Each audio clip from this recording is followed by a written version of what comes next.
Hey you guys, and welcome to a book haul video. Again, I say that because last night I attempted to record and it wasn't going so well with the camera dying out of me and I'm not realizing it, and now it's just the last straw for that thing. And then today, apparently I talk too much or get too much books because it kept going over. Long video. But anyway, so I'm gonna try not to talk too much. That is going to be a chore, won't it?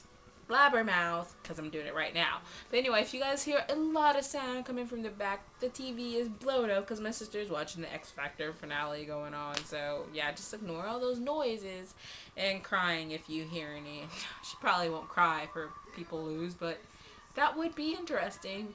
But moving on from that, I guess some of you guys might be into the X Factor. I'm not really, sort of. I like that Carly Rose person. She's okay. If she wins, yay. If she wins, the world's not going to come to an end. At least not today. Not funny. Yeah, those Mayam jokes still are getting in there, and I probably did not pronounce that right. And I'm babbling even though I shouldn't be. So I'm going to move on to the book haul. So let's start with one I probably hauled before because I had the Kindle copy, and then I bought the physical copy. But then I can't remember if I hauled it the physical copy or not because my friend had borrowed it. So, we got Jessica's Guide to Dating on the Dark Side by Beth Fantasky. Yes, I really love this. This girl is apparently a long-lost Romanian princess, and her long-lost fiance showed up, and they start kind of, and she's like, oh my god, like, she freaks out, sort of, I guess you could say, from what I've read of this part right here.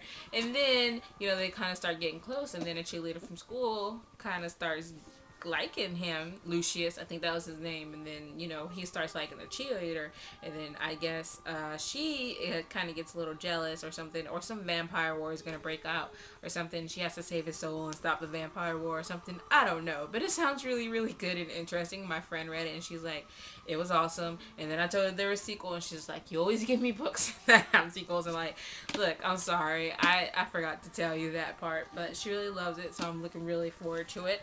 And then the next book I got in that same lot is also by Beth Fantasky, and it is Jekyll Loves Hyde by Sally. They did not give me a cover, otherwise it's like in perfect condition. I was just like, oh god, I hate that. So of course I had to go look on Amazon, and it's like currently $4.80 in the bargain bin. So if I hurry up and read that book and I like it, then I'm gonna rebuy it right away probably. And then in paperback it's like $3.60, but yeah, so anyway, I'm gonna read the synopsis. Jekyll has always obeyed her parents' rules, especially the one about never opening the mysterious old box in her father's office. But when her dad is murdered and her college savings disappear, she's tempted to peek inside, as the contents might be the key to a lucrative chemistry scholarship. To improve her odds, Jill enlists the help of gorgeous, brooding Tristan Hyde, who has his own dark secrets locked away. As a team of Jekyll and Hyde recreate experiments based on the classic novel, hoping not only to win a prize, but to save Tristan's sanity, maybe his life. But Jill's accidental taste of a formula unleashes her darkest nature and compels her to risk everything, even Tristan's love, just for the thrill of being bad. But bad to the bone. Bad. Bad to the bone. Come on, you guys know you want to sing it with me. Look, I'm sorry. I saw the word bad and I just had Terminator flashbacks, okay? Bad. I don't actually know any of the lyrics to the song except bad to the bone. Okay, so moving on. Yeah. This next book I got a while back. Actually, don't know. My friend, I got 2 books in this when I got it from Amazon. But the other one I don't have yet because my friend still hasn't read it yet. But anyway, they're both sequels. But it's final. The final countdown. Yeah, I gotta stop doing that. But anyway, it's the final book in the Hush Hush saga. Who would have guessed it by the title, Final? Me and my friend discussed this, like, Final. The book's named Final. Yep, Final. Are you sure? Yeah, I'm pretty sure. They're keeping it. Yeah, they're keeping it. Conversation. But anyway, the first 3 books are Hush Hush, Crescendo, Silence, and I haven't read any of them because I started Hush Hush and I got distracted by other books, and my friend's just like, you promised you would read them. she promised when I read them, she'll read the Percy Jackson series. So whenever we get on that, we'll see. But yeah, looking really forward to actually getting to read them one day. So the next book I got is, of course, from eBay, and it is Jep Who Defied the Stars. And I don't know why I did it like that, but yes, I was really excited for this. And this one came with a bookmark, and this is how it looks. I dropped it. Oh god, that is shameful. Here we go. And then it is also a signed copy, so that is nice. And I really like it. And they have all this from each chapter. They have this border thing. I hope they kept it in the final copy. But anyway, I'm gonna read the back. Fate. Is it written in the stars from the moment we are born, or is it a bendable thing that we can shape with our own hands? Jep of Asterfield needs to know. He left his countryside home on the empty promise of a stranger, only to become a captive in a luxurious prison, Coutenberg Palace, the royal court of the Spanish Infanata. Nobody warned Jep that as a court dwarf, daily injustices would become his seemingly unshakable faith. If the humiliations were his alone, perhaps he could endure them, but it breaks Jep's heart to see his friend Leah suffer. After Jep and Leah perform a daring escape from the palace, Jep is imprisoned again, alone in a cage, now spirited across Europe by a kidnapper in a horse-drawn carriage. Jep is unsure where his unfortunate stars may lead him. Before Jep can become a master of his own destiny, he will need to prove himself to a brilliant, eccentric new master, a man devoted to uncovering the secrets of the stars, earn the love of a girl brave and true, and unearth the long-buried secrets of his parentage. And he will find that beneath the breathtaking cruelty of the world is something else, the persistence of human kindness. So that sounds really good, and the title just caught my name. So Jep Who Defied the Stars. It just sounded like a really good title. So I went ahead and got it because the synopsis sounded interesting, and the bonus was that there was a bookmark and the book was signed. So I look forward to that. And then the next book I got, let me tell you, I went into a bookstore. Oh my god, yes, I know, it's a miracle. I didn't buy something online. I went to a bookstore. My sister was coming in, and I went to go pick her up from the airport, and her flight was delayed, so I decided to just look around somewhere close. Well, that was kind of close. At a bookstore that I've been meaning to stop by, and I thought it was a used one, but it turns out it wasn't. But I ended up buying one book anyway, because really, how could I not? You know, I was just browsing there for a while. It would have been weird. It would have been weird. I don't care what you guys say. But anyway, I got a book, The Thief, by Megan Whaling Turner. And it wasn't until I read the synopsis that I realized that this book was on my wish list and had been for a while. I'm not sure if the cover's the same because, But anyway, I can steal anything. After Jin's bragging lands him in the king's prison, the chances of escape look slim. Then the king's scholar, the Magus, needs the thief's skills for a seemingly impossible task, to steal a hidden treasure from another land. To the Magus, Jim is just a tool, but Jin is a trickster and survivor with a plan of his own. So that sounds really good. And apparently there are 3 other books in it, so if this one's good, then I definitely will get the other ones. And then the next book I got, I actually went into another bookstore, but this happened before, and it was for my aunts. I knew I was going, the Barnes & Nobles is like an hour and a half away, so usually I don't go there. But I got like a $25 coupon, but it was only available in the store, and then I knew I was going to be there for my aunt's birthday dinner anyway, so I decided to do that while I was there. And I was really happy also to find they had a 30% off list price, because the book is like $27.95. Yeah, and I didn't want to wait till Amazon to give it to me because I really, really, really want to read this book, and it is Cold Days by Jim Butcher.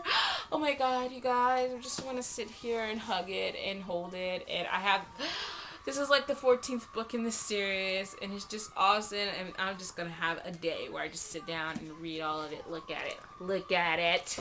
Awesome. I have some of his other books right here, and then more behind that are hardback. So I'm really excited for this. It's the Harry Dresden series, and it follows the wizard Harry Dresden as a private detective who does things, and yes, it's awesome, and I love it. So anyway, moving on from that experience for you guys, of course, I got another book from eBay. Like, where else would I get another book?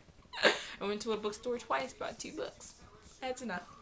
Okay, so the next book I got is The Different Girl by Gordon Delaquest. And the cover really caught my eye when I was looking on books on eBay just randomly. And it seemed really good, so I decided to go ahead and get it. And it turns out it doesn't come out until February 2013. And let me read the back. You will have many questions. You will receive many answers. You will learn to think differently. Veronica, Caroline, Isabel, Eleanor, one blonde, one brunette, one redhead, one with hair black as tar.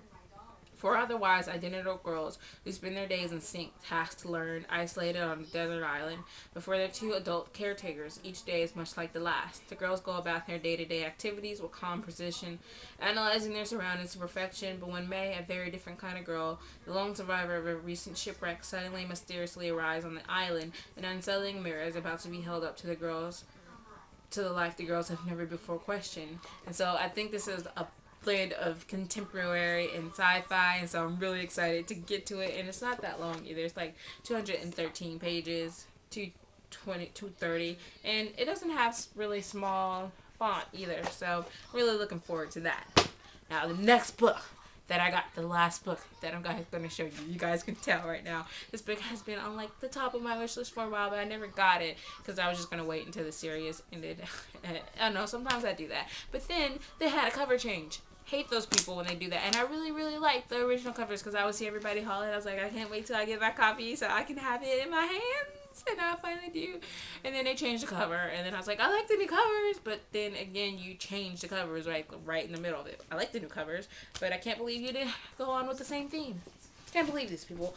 Anyway, I decided, just to get the original covers. So I got Across the Universe by Beth Revis. I know, I haven't read it yet. It's a sacrilege because everyone really seems to love it. I don't think I've heard any bad things about it.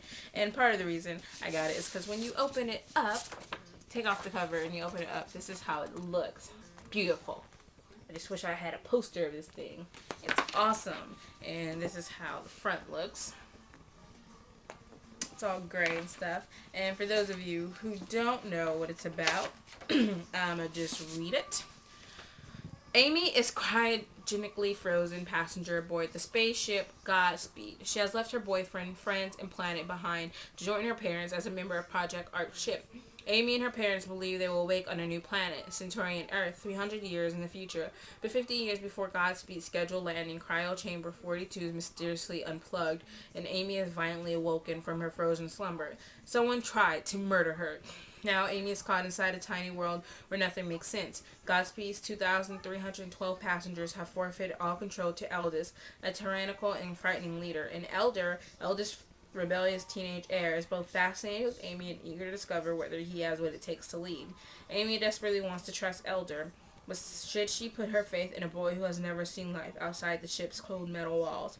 All Amy knows is that she and Elder must race to unlock Godspeed's hidden secrets before whoever woke her tries to kill again. So that sounds really, really awesome. I'm really glad to have this cover, and plus it was like only $5. And it was in really good condition except for like one page that was kind of like, but yeah, besides that, I was really like new and I was just nitpicking. So anyway, there's like this thing on the back here that I'm going to read too because those are interesting. Elder, it's her hair that pulls me forward. It's so red. I reach out to touch the glass that traps her inside, and only then do I realize how much of a stalker that I am. Okay, it doesn't say that, but come on, you guys are thinking it too. And only then do I realize how cold it is. My breath is rising in little clouds of white. My fingertips stick to the glass. I lay my hand on top of her glass box above her heart. My skin is a dark shadow over the luminescence of hers. And it sounds really sweet and stalkerish. I mean, okay, of course you'll probably look at people who are all frozen on the ship, but he might be doing a little bit more than looking at us. No, I'm just saying. Okay, Amy. I run and run and run. Past the hospital, through the garden, past the pond, into the gold metal wall. I stop, gulping at the air, my heart racing in my ears. I reach up with one hand and touch the wall. My fingers crawl into a fist, but it falls weakly to my side, and that's when I realize there is nowhere to run. But my heart whispers, there is Elder. So that sounds really sweet. I mean, they have a pond on board that ship. Like, but anyway, those are all the books I have to show you for tonight, and I hope you guys really enjoyed them. And if you guys have read any of them before, just let me know your thoughts on them down below, and tell me whether you hated them or liked them, or now you just discovered some of these books and you're going to put them on your wish list, because That's how you roll. Okay, so I'm gonna see you guys later, and I'll talk to you guys later. Bye. Bad to the bone.